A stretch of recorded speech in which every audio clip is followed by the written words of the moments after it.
Parfois, il semble que Dieu non seulement ne nous accorde pas la bénédiction, mais que volontairement, il la retient. Car ce n'est pas la même chose lorsque Dieu retient sa bénédiction ou lorsqu'il ne l'accorde pas. Parfois, à cause de l'énergie dépensée et des dons mis en œuvre, il nous semble certain d'avoir des résultats. Mais cependant, les résultats espérés font défaut. Nous avons travaillé toute la nuit sans rien prendre. Telle est notre expérience. Bien entendu, nous n'espérions pas du tout un si maigre résultat. Mais pourquoi tout ce travail en vain? Dieu a retiré sa bénédiction.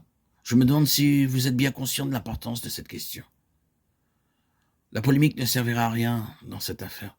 Il ne s'agit pas de savoir si vous avez beaucoup travaillé, ni si vous avez bien fait ou mal fait. Ce qui doit être considéré, c'est de savoir si la bénédiction de Dieu a reposé sur notre travail. Est-il possible que nous ayons tant travaillé et qu'il n'y ait eu aucune bénédiction?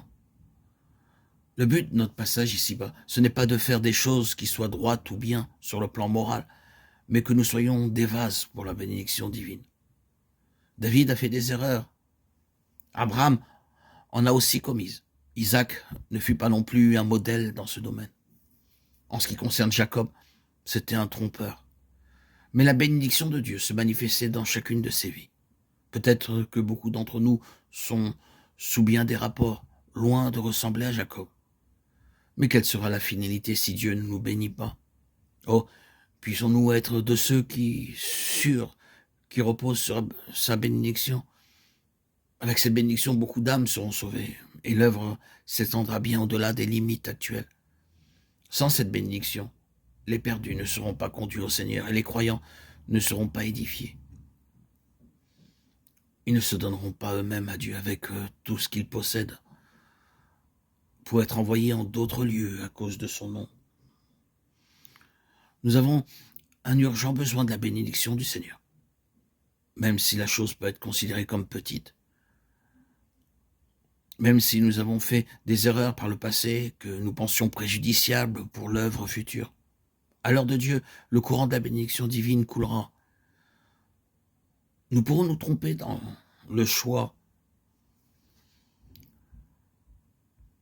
d'un cantique. Le message qui sera donné pourra paraître inadapté à l'auditoire. Cependant, l'auditoire sera béni. Ces choses pourront se répéter dans d'autres occasions. Mais le message sera béni et les besoins des enfants de Dieu seront satisfaits. Ne vous méprenez pas sur mes propos. Je ne suggère pas que cela importe peu que notre travail soit fait avec peu de soin. Je fais seulement remarquer que là où la bénédiction du Seigneur coule librement, il met de côté tout ce qui peut entraver son cours. Et rien ne peut lui résister. Dieu a dit, j'ai aimé Jacob, mais j'ai haï Ésaü. Son bon plaisir était sur Jacob, c'est pourquoi sa bénédiction s'est manifestée dans la vie de Jacob. Ne mésestimons pas la bénédiction du Seigneur. Elle favorise le salut des âmes et la consécration des vies et des biens. La bénédiction du Seigneur demeurant sur une vie peut signifier le salut de dizaines d'âmes et la consécration de centaines de vies. La bénédiction de Dieu a une grande incidence sur les résultats.